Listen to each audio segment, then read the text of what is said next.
should choose Christian education. Visit Twin Cities Tuitions. The Lowell 80 the mission. We are the Twin Cities Christian Voice. Does your family believe in the power of a private school education? For more, visit our website at twincitiestuitions.com. twincitiestuitions.com is here to help you in your search for a new school, with a great interactive map that will show you all of our partnering schools closest to you. And it even has frequently asked questions about the program, like why you should choose Christian education. Visit twincitiestuitions.com. That's twincitiestuitions.com.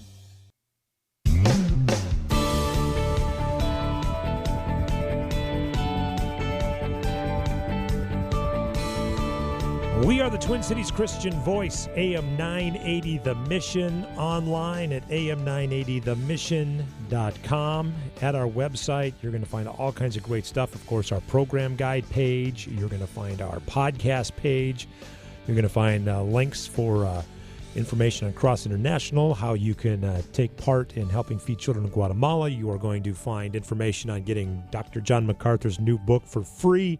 All kinds of great stuff, all there at am980themission.com. Well, you know, here at AM 980 The Mission, and for most of us who are followers of Jesus Christ, the issue of life is very important, from natural birth to natural death. It's something we really take to heart, God's creation and what that is. And with us now, Chris Rush, who is a ministry All Hands on Deck. You had a radio program here on the station for a while. There's a podcast now, but very, very much involved on the front lines of valuing the sanctity of life. So, Chris, always awesome to chat with you, my friend. Hey, Lee. How you doing, my man? Doing better than I deserve, that's for sure. Amen, amen. Well, appreciate you guys for having me on. I'm no stranger to KKMS. We had a show a couple of years ago on Saturday, and definitely a handful of times where I was on with Paul and those days. But we got some big news, man. So thanks for letting us come on and share it. Well, let's start with that big news, and then we'll kind of just delve into it all. Right. Yeah. Well, I'm excited to announce to everybody that we have a book that just kind of got released, and it's called All Hands on Deck: 4 Steps to End Abortion. And a little bit about who we are is that, about 3 years ago or so, I was praying, just asking the Lord. I was a youth pastor, and I was working with kids in the city. And as I was praying, as we were having weekly prayer meetings for kids in the city, I heard the Lord spoke to me. He says, Chris, I appreciate what you're doing, but, they're killing your kids before they get to you. And so, he began to point out abortion. So I just simply was like, God, okay, well, what to do about it, just praying. And that's when I had the vision. Maybe some listeners already know the story, but I saw a vision of the word "all hands on deck" with a hashtag. And I felt like, when guys show you something, you get the download. And the Lord downloaded to me, like, I'm calling the church, the janitor, the pastors, the children workers, that to engage head on the issue of child sacrifice, abortion. And it can end. I felt like he said it can end in 4 years if it's done right. That abortion wasn't like a calling necessarily, like how you're called to work with kids or you're called to work with man's ministry. It's a disaster. It's not supposed to be happening. Normal societies don't have child sacrifice centers in their cities throughout history and time, and he wanted us to address it. So. He gave us that word, and we've been doing a lot of ministry since then and trying to wake up the church. Right, and you really kind of position yourself as an abortion abolitionist, and that's a strong word. And how did that come about, and why do you think that's so important? Yeah, well, when I was looking at the whole movement, I kind of spent some time praying, and I kind of looked at what's going on regarding the pro-life movement, what's going on, and why is it taking 40 years? Like, why is it 40 plus years? Something's not right. Somebody needs to be fired. Like, this shouldn't take this long. We all know that it's wrong. What's going on? And I found this one group, this one movement that's raised up called the Abolitionist movement, and they were pretty much kind of awakening the abolitionist spirit that Christians had back in slavery days, that they were awakening the old spirit of like local Christians creating societies and working and calling for the total abolition of slavery, not restrictions. And I think that's the difference between pro-life and and abolition on one level is that I really don't really consider myself quote unquote pro-life, only because, people try to be like, well, if you're pro-life, do you believe in a death penalty? And I do believe in a death penalty. I believe if you are guilty, if you are legal, if you really are guilty of murder or something horrendous, that's true. So I'm not pro-life in the sense where I don't believe. I think all life it should not, that there is a Right. punishment for death. I would agree with that. Right, but I believe in the abolition of abortion. I believe that abortion needs to be done with, and I'm not for the regulation of it. I think that we've for too long have compromised with Pharaoh, Satan, over abortion. We're saying, well, okay, what if we do this, or what if we do that, and restrictions here and restrictions there. And I think the Lord is telling us to say one simple thing: end abortion now, end abortion now. That's it. That's all we care about, and that's what we should demand from our politicians. Mm-hmm. Well, we've obviously seen that, Kirsten. I really appreciate your passion for this. I mean, you and I have had plenty of time to chat and talk and hang out, both in a setting at the radio station and outside the radio station. And I really do appreciate that passion you have on all fronts with that. And obviously, we've been making strides, and we're starting. I mean, are you starting to get a feeling? And for you too, that does a lot. There's a difference between an urban church and a suburban church, and we're, making headway in areas. And I want to get to where the church stands on this, but how have you seen things start to change? Do you feel the tide is turning to a degree, or do we still have a long ways to go? I believe, it's an interesting thing. Some days, I'm sure my partner in this, Paul, is listening. Some days we're real encouraged that God is waking up the church. Other days we're like, why is the church so sleepy? What's going on? And so we got mixed feelings about that. But we do feel like an open door is here. I feel like we've kind of, since abortion has been legal for 40 plus years, we've done everything we could do in one sense, in the sense of regulating it. We've played the politic games. And I think people are now getting sick of it. Either now it's getting to the point people either don't want to talk about it because they're like, yeah, or they're like, you know what, let's just go for it. Let's just go and do what needs to be done. And just I don't know how many segments I got with you, but just to kind of lay out kind of a little bit about the book is that the book lays out 4 steps to end abortion. And the first step is prayer. And the Lord showed me that, like, we're not praying and crying out on the level that we should. And I'm talking about myself. I'm not pointing the finger just at anyone else.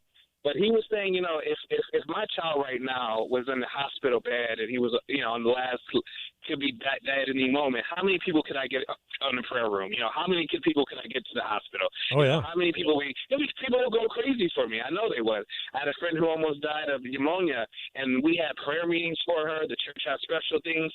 And the Lord's like, who's doing this? Is this part of the culture for the 30 children a day that are being murdered in abortion clinics in the Twin Cities? Is this part of our culture where we're like, oh my God, imagine if 30 kids were shot in the school today? Yeah, there'd be vigils, everybody would be out praying. Right. If it was just, that's happening every day. So we have to begin to cry out. And I think when we cry out, our hearts will become less apathetic. We're going to get more passion for it. And God's going to give us a role to play, and miracles will take place. And I do see that that's happening more and more. I do see that there's starting to be a stirring of crying out to God. Me, Lee, I can start ranting. I know. So you got to cut me off. I want to get to the rest of the 4 steps that you talk about in the book. And again, if people want more information, it's allhandsondeckmedia.com. Allhandsondeckmedia.com is the website. You can get information on the book and what you guys are up to.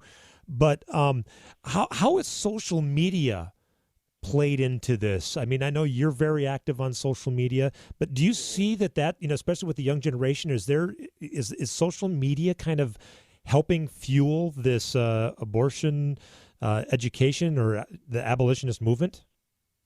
Yeah, for sure. I mean, we're living in such an amazing time now that, obviously, if you think about it, Facebook is not 10 years old. YouTube is not, I don't even think 10 years old. I don't even think the iPhone is 10 years old. So the fact that we're living a day where, like, all of our, we can communicate so fast and get information out there. I mean, there's so much learning and equipping, and people have told me, man, Chris, you're posting about abortion, and it really got me thinking about it. I've never thought about it like this before, and it really stirring people up. I mean, I'm able to have prayer meetings 3 times a week on my Facebook. If anybody wants to friend me, we do Tuesday, Thursdays, and Fridays, Facebook Live. I have a studio, and we do worship and prayer, and we pray against abortion, and hundreds of people are able to join us. I mean, it's just amazing. So we have prayer meetings every week through social media, so that's amazing. I want to also tell people that you can get a free digital copy of the book if you go to allhandsondeckmedia.com,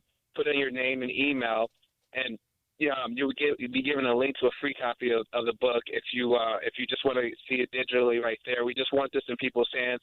You can also, obviously go to Amazon.com and type in All Hands on Deck, 4 Steps to End Abortion, and it should pop up right there. So, yeah. Make it very easy. I know I love it, too, when you do, occasionally your Facebook live stream will pop up, and I'll be like, oh, yeah, and I'll, punch in and be part of that. And it's a great way for people to be reminded, to be connected, and that's kind of the power of social media. And again, if you want more information, you can get a digital copy of the book, All Hands on Deck, by going to All Hands on Deck Media, and you can get more information there, too. And I want to get back to, we're going to have to run to a break here in a minute. I know you can stay with me for another segment for sure, right, Chris? Oh, yeah, for sure. Awesome.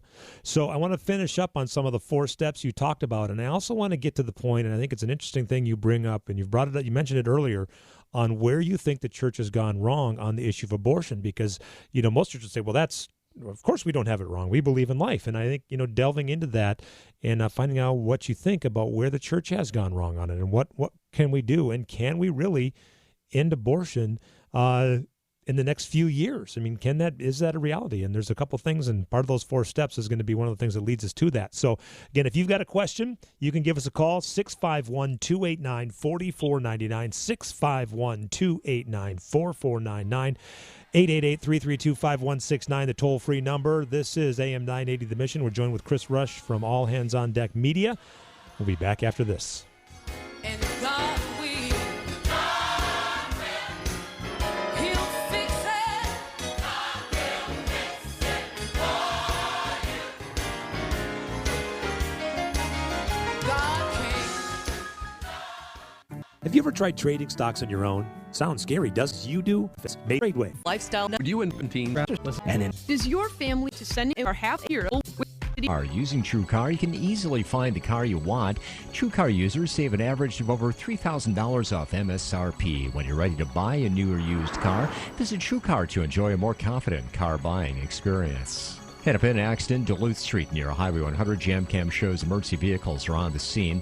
Also, 35W southbound at 46th Street got a disabled vehicle center lane blocked. JamCam showing us that one. Golden Valley backed up on 394 eastbound Louisiana Avenue 294. Hennepin stop and go 494 Studios on AM 980 The Mission. I am Lee Michaels. Glad to have you joining us today. And this was a subject that was near and dear to Paul. Talk about that a lot, anything that had to do with children and kids, and he was definitely one that believed in the sanctity of life. And with me is Chris Rush. He is with All Hands on Deck Media.com, the website. He's got podcasts there. They've got a brand new book out. You're available at Amazon. Also, you can get a free digital download of the book by going to allhandsondeckmedia.com. So, Chris, appreciate all you do, and thanks for being with us here. Well, thanks again, Lee. And I know everybody. I mean, I can't help but saying how much Paul hated abortion, and I was so blessed. I wasn't going to bring this up, but you bring up Paul, so I have to do it now. I talked to him Monday before he went into surgery. He was going to have us on talking about the book. Yep.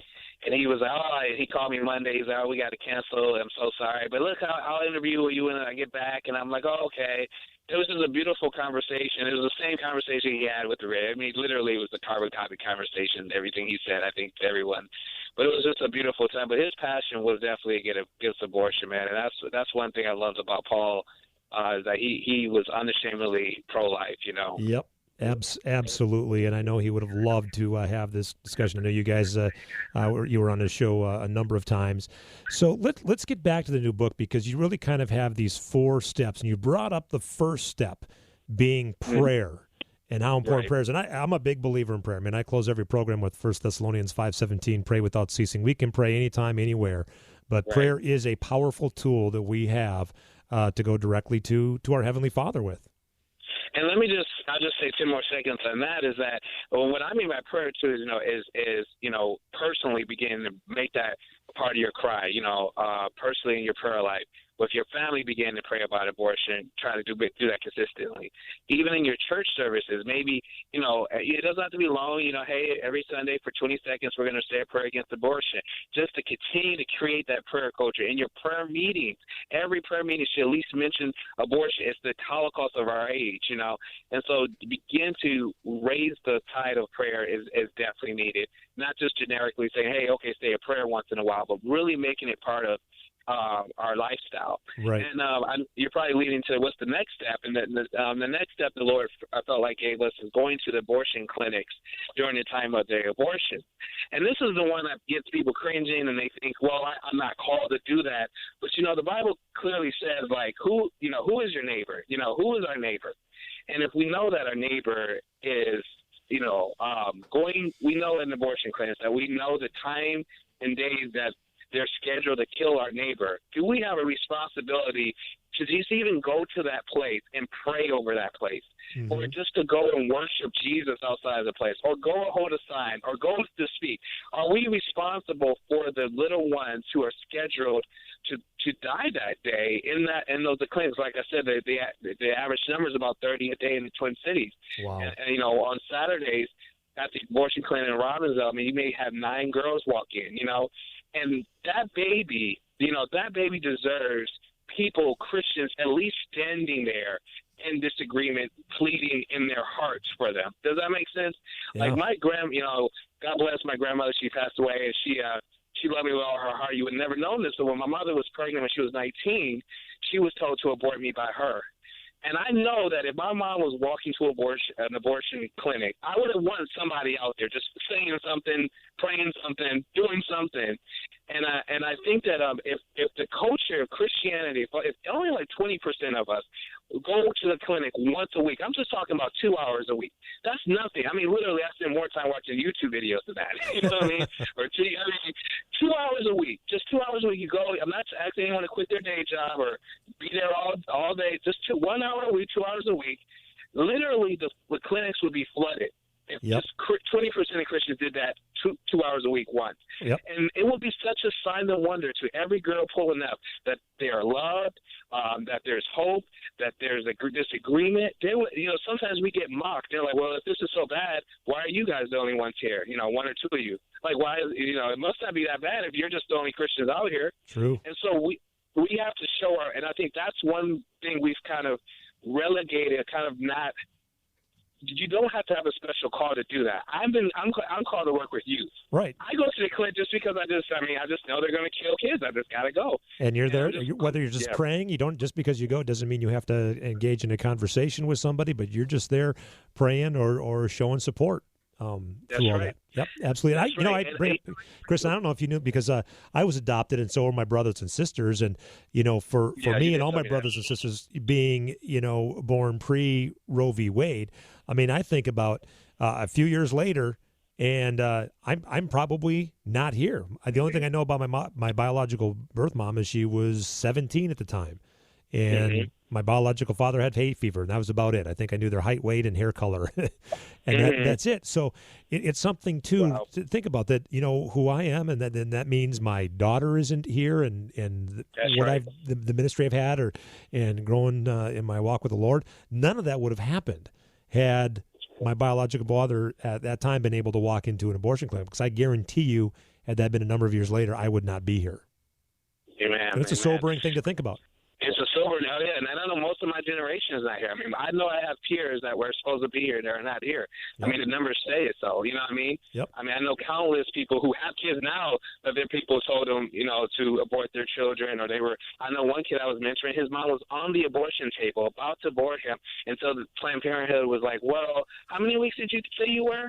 She was further along than they thought they were. She forced Planned Parenthood to show them the ultrasound, which they didn't want to, and she jumped off the table. I mean, and this kid is a beautiful kid. He just graduated high school last week. I mean, it's just amazing how many people we've lost. It's, we're living in, remember that movie? What is that? It's a Wonderful Life. Oh yeah. I mean, we're living that right now with so many people not existing that we just don't know what we're not. You just don't know what you're not. But I know. Let me just go to the third step. I know. Let's get to the third those. step is what we call is getting loud. All of us have our gift and talents. And some of us write, some of us do blogs, some of us you may sing, you may be comfortable going out to the streets. We say, hey, use your gift and talents to begin to use that to bring attention to the abolition of abortion, to call that forth. And when we begin to use our different giftings for the, and I'm not asking the pastor to quit his pastor job, but hey, talk about it as a pastor. Hey, evangelist, you go out and share the gospel. Can you go out, and pass out information, talk to people about this topic as well? Whatever your gifting is, begin to use that, even on social media, and that's going to make the water rise. And the last thing I'll say is that the last step is demanding from politicians the total abolition of abortion. No more compromise. And I believe this is when the movement comes out. When you got Christians that are praying hardcore, they're going to the clinics, everyone's using their gift and talent, the culture has to shift. We see how the gay community did it when they pushed they changed the culture by making it their thing. If we all can kind of agree and come to unity over this one banner of abolition abortion, we can see heaven shake. Absolutely. And again, if people want more information, All Hands on Deck Media, All Hands on Deck Media. I know we got a couple minutes before we go to break. Could you stay for one more segment? Because I really want to kind of delve in on when you talk about where the church has gone wrong on the issue of abortion. Are you able to do that, Chris? Oh, yeah. Yep. I could love it, man. Okay, let's do that. We'll come back after the break because I want to get into that a little bit. And I think you might cover it a little bit in the 4 steps you're talking about there, but it's very important. Getting this right is an important thing. And we think about all those, like you said, Chris, all your peers and that aren't here today because of abortion. Again, if you have a question, 651-289-4499, 651-289-4499, toll free 888-332-5169. If you want more information to get that free book, at least the free digital download of the book, it's allhandsondeckmedia.com. And again, you can sign up for podcasts, for the live prayer things. I mean, Chris has got so much stuff there, both social media and online, but you can get more information, allhandsondeckmedia.com. This is AM 980, The Mission. We are the Twin Cities Christian Voice, and we'll be right back.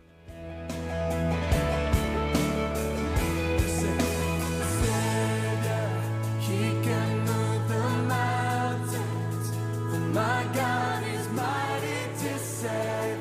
He is mighty to save. Forever, author of salvation. Schedule. The season is short and it's filling up fast. Allied Blacktop. Stories of our faith will come alive like never before. Experience Israel, November 1st through 10th. For full costs and trip details and to register, visit am980themission.com, keyword Israel. Is your prizes, fellowship, and prayer. Sheila Franks of Lifestyle. 888-242-5355. Now a quick look at your forecast. Upper 50 still across the Twin Cities, very cloudy. The government's our prayer. Cities Christian Voice. Or you can make a gift online at am980themission.com. Again, that number is 888-242-5355. Now a quick look at your forecast. Upper 50 still across the Twin Cities, very cloudy. Gradual clearing tonight, sunny and 71 for Wednesday. More of the same and even warmer on Thursday, sunny and 78, partly sun and 80 degrees for Friday, but there is a chance of some late afternoon storms on Friday. Now back to Lee Michaels live in the Kingdom Builders Roofing Studio. Hey, do appreciate you joining us here on AM 980 The Mission. Again, we are the Twin Cities Christian Voice. Joined with Chris Rush. Allhandsondeckmedia.com is the website, and he's got a new book out, 4 steps on how we can end abortion. And he's got really a great plan. We've been sharing some of those 4 steps. But, Chris, one of the things you were bringing up, and you brought it up too, was where you think the church has gone wrong on the issue of abortion. Yeah, well, I mean, I think, we've kind of viewed it as a missions field that's been, I think when it first initially became legal, there was outrage. I wasn't there, but it was outrage, and people were, the churches were on fire. They were, willing to go to jail for this. And then the government started persecuting it, and then they kind of put water on the fire, and then, people kind of dialed it back. And over time, now we've kind of relegated it to, we're going to fund it a little bit. We're going to fund it, but it's someone's calling. And I think that's where, at the core of the thing, we've kind of lost what is the true meaning of calling. If you're walking outside of the studio and you hear a woman screaming and she needs help, you don't go, well, that's not really my calling. I got to go hang out with my kids right now. It's the same thing with going out with abortion. These silent screams are being not heard. And the church is like, well, I don't really feel called to do that, and that's exactly why it's remained legal, because it's not anyone's calling. You're not supposed to have legal murder in your midst. No one normally has legal murder. There's few generations that have that as their norm. Even some of the wickedest people do it for a season. We see how Pharaoh killed the firstborn of Egypt. That was one time, though.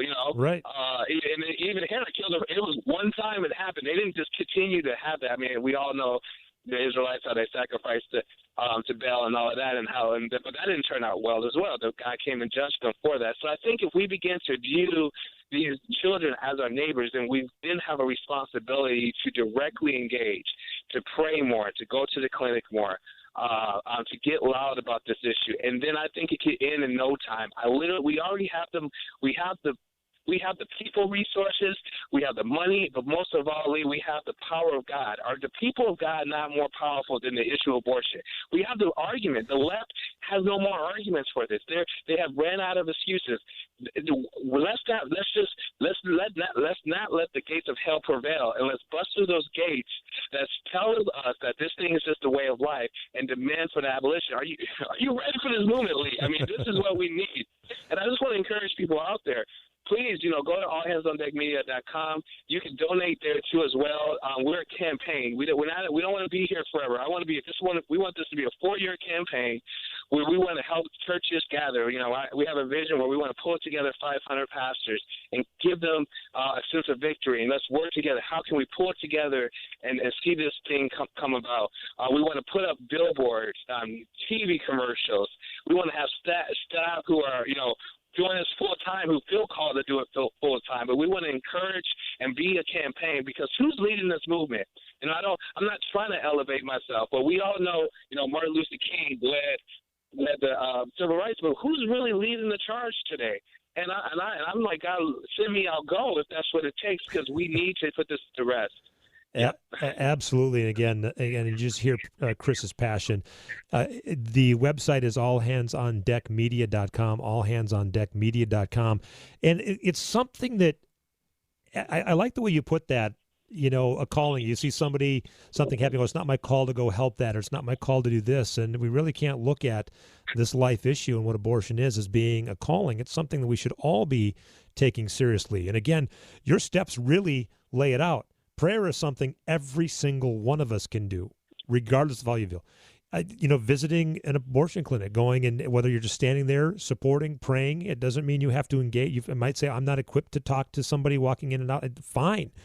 But being there in solidarity, being there in prayer, supporting those that are there to do that, getting loud, using the social media. You do a great job of that, Chris. I mean, every time I see you posting, whether it's the podcast show you do, whether it's just a prayer or a worship that you're doing, always you can share those to get people involved to understand this. And you bring up on your fourth point, they're demanding the abolition, and that's pressure on the politicians to change this. And I think it's where we're seeing this move, and with ultrasounds and the number of the youth now, the younger generations that see that this actually is a life. Every time they see, these young, even on social media, where I see somebody just posted the other day, their preemie baby, it was a relative of theirs, 3 pounds, and you're thinking, oh my gosh, it's so tiny. And here they're fighting to keep this little 3-pound baby alive, and yet at the same time, there's somebody that is discarding a baby that same size, if not even bigger. And to understand that, it's very important. Let's take a call here, too, 651-289-4499. Let's go to Mike in Woodbury. Mike, thanks for joining us. Gentlemen, your personal testimony is very touching, and I would like to know that when I was Catholic 7 years ago, the church really pushed. They have life care centers around the Twin Cities. We used to have a walk for them once a year, Walk for Life. I don't hear, and other than a Christian at different churches I go to, I don't hear anything about abortion. Why is that? Chris? I missed the question. You said you would go ahead. He was saying, before he was a Christian, he would see some of this stuff, but the churches he goes to now, he really doesn't see the church getting involved, and so he was asking why that is. Right, yeah. Well, I was going to, say, and I'll answer that in a second, but man, we have to rise up. Man, we have to rise up. Man, we have to rise up. Do you hear me? We have to rise up. The thing is that there are so many people, there's so many people who have had abortions. There's so much, people who have been involved with abortion. There's a lot of shame that the devil has gripped the church with. So pastors are scared to bring it up. People think that if you bring it up, you're gonna scare them off the congregation. I literally had a church tell me, because they were trying to maneuver away from this thing I was trying to pull them to, and I asked the pastor, well, okay, do you really want to do anything about this? And he says, honestly, no, this would tear apart the church. That's what he told me. He said it would tear apart the church. And it's partially because the pastors would say, hey, if you ever committed drugs, or if you were sexually immoral, God will forgive you. But when have you ever been to a pastor where he just listed abortion part of that? If you ever had an abortion, you can get healing. We don't talk about it. It's a secret sin. I've had a worship leader, part of our church, when I brought up abortion, they let me speak on it. One of the main worship leaders, she's an older lady, confessed to abortion she had in the 70s. No one knew this. I mean, and she was healed and stuff, but it's just like we need to get this stuff out, so that people can stop being bounded by fear of losing, or fear that people are going to not be healed, and begin to heal the body and heal the bodies who have been involved with that sin, so we can now conquer it. Come on, somebody. It's sad to think that happens on something that should be so basic. On the issue of life. Did that answer your question there, Mike? Yeah, and also I want to let you know that my dad is from a rape, and we had a bunch of grandkids, and his mother, right after she had him, had cancer, could not have any more kids. Wow.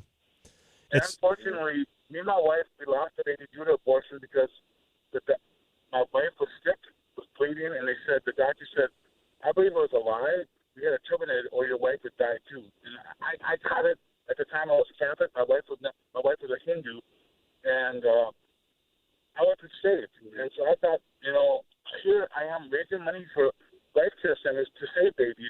Yet I was told, if you don't, you're selfish because your wife will die too. But I've gotten over that, and my son's in heaven. He's buried, and it's a tough situation. Yeah. I'm thankful I'm here because my dad is from a rape, and my grandma decided to keep him. That's a powerful testimony, Mike. I appreciate it. We're praying for you. Thank you, brother. Thanks for sharing that. Yeah, it is. I mean, when you think about it, and you brought it up there, Chris, men, we need to take a stand. This is not just an issue, and I think you're probably right that sometimes it gets pushed aside, or men don't take the stance they should on it, and it troubles me to hear that pastors would not want to take a stance on abortion. This isn't a political issue in my eye. This again is a biblical, is a life. This is Jesus. This is the right thing to do. Don't think it as a political issue. Women and children. I mean, we all used to play heroes, and that's just in our DNA. We need to protect women and children, and we need to do it from the womb on out. And I believe that, I don't know, I just saw this, I don't know why this is on me right now. I just saw this passion right now. Man, if you're listening, this is our hour. This is our time that we say, you know what? We're not going to sit back in this generation and let this generation continue to be slaughtered. We will be held accountable. There will be a day when Jesus will say, he may say to others, I was in prison, you didn't visit me, and I was hungry, you didn't clothe me. But I believe to this generation, he'll say, I was being aborted. Where were you? And so let us not get up there and for Jesus to be like, I was getting aborted.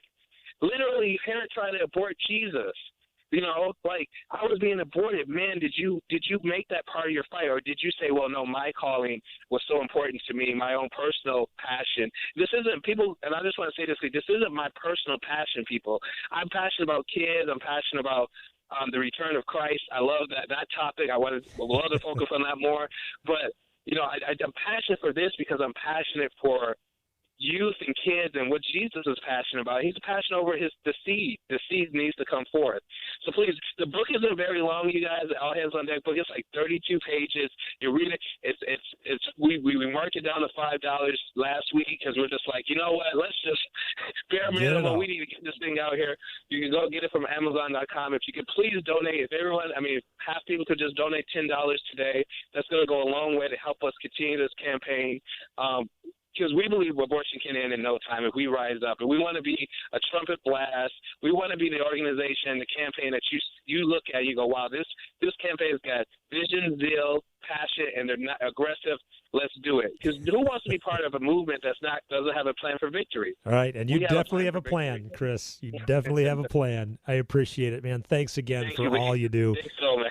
All right, we'll look forward to catching you on Facebook Live again soon. And again, if people want Christopher Rush too, Facebook. If you guys want to find me, Christopher Rush. Yep. You can definitely do that. I encourage you to do that. Chris, God bless you, my friend.